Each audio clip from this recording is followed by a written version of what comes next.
Tampil bak ABG, gaya joget TikTok Dodi Sudrajat bersama Kevin Gutomo jadi sorotan, katanya gak mau. Pasca Vanessa Angel pergi untuk selamanya, banyak konflik yang terjadi. Salah satu konflik yang terjadi adalah perseteruan antara H. Faisal dan Dodi Sudrajat. Perseteruan kedua orang tua Bibi Andriansyah dan Vanessa Angel itu pun hingga saat ini belum juga usai. Warganet menilai perseteruan ini diakibatkan oleh Dodi Sudrajat. Dianggap sebagai penyebab perseteruan membuat setiap aktivitas yang dilakukan oleh Dodi Sudrajat jadi sorotan. Seperti baru-baru ini Dodi Sudrajat pamer saat ia berjoget TikTok bersama dua orang pemuda. Salah satu pemuda yang berjoget dengan Dodi Sudrajat tersebut adalah Kevin Gutomo lawan Main Mayang. Dodi Sudrajat yang tampil bak ABG ini pun berjoget-joget kala musik sudah mulai. Saat berjoget ayah Vanessa Angel diarahkan oleh salah satu pemuda.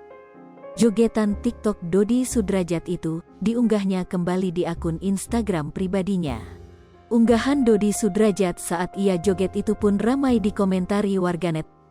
Munafik katanya gak mau TikTokan, malah galah sering dilarang-larang taunya dia sendiri. Munafik banget nih org. Tulis @apridewi04. Maskeran napa muka lup ireng banget. Tulis @tiasceri. Dodi jegen sok muda deh loh. Tulis @airman00. Semnak cerai genit Aisyah gemen om uang sekolahnya Aisyah mau mesteka. Tulis @sanum_lolita. Diketahui cerai dari Dodi Sudrajat, nama Puput dikaitkan dengan beberapa pria, sebut saja salah satunya adalah Vicky Prasetyo. Namun bukan Vicky Prasetyo saja, setelah cerai dari Dodi Sudrajat, Puput sepertinya kembali menjalin hubungan dengan ayah kandung Chika. Meski sudah cerai, namun Puput masih kerap menghubungi mantan suaminya jika berkaitan dengan Chika.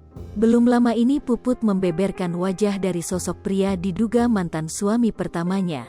Tak sengaja unggah foto dengan seorang pria, postingan Puput langsung jadi sorotan. Unggahan Puput langsung ramai menjadi buah bibir karena wajah dari ayah Chika dinilai lebih tampan ketimbang Dodi. Dari penelusuran, pria tersebut bernama Muhammad Saipuddin. Netizen menduga jika pria itu adalah ayah dari Chika. Namun hingga berita ini diturunkan belum ada omongan dari Puput soal potret pria diduga ayah Chika tersebut. Melansir dari tribunnewsmaker.com, Irma Rasim sebelumnya pernah memaparkan jika mantan suami Puput bukan orang sembarangan. Ia mengatakan kalau mantan suami Puput berasal dari orang berada dan memiliki pom bensin. Kalau Mbak Puput, mantan suaminya orang kaya, ungkap Irma Rasim di kawasan Petukangan, Jakarta Selatan pada Kamis, tanggal 13 Januari tahun 2022. Punya pom bensin, dia memang orang berada, lanjutnya. Hai pemirsa Sri Popo TV, jangan lupa komen, like, dan subscribe, serta tonton terus berita-berita terupdate lainnya ya.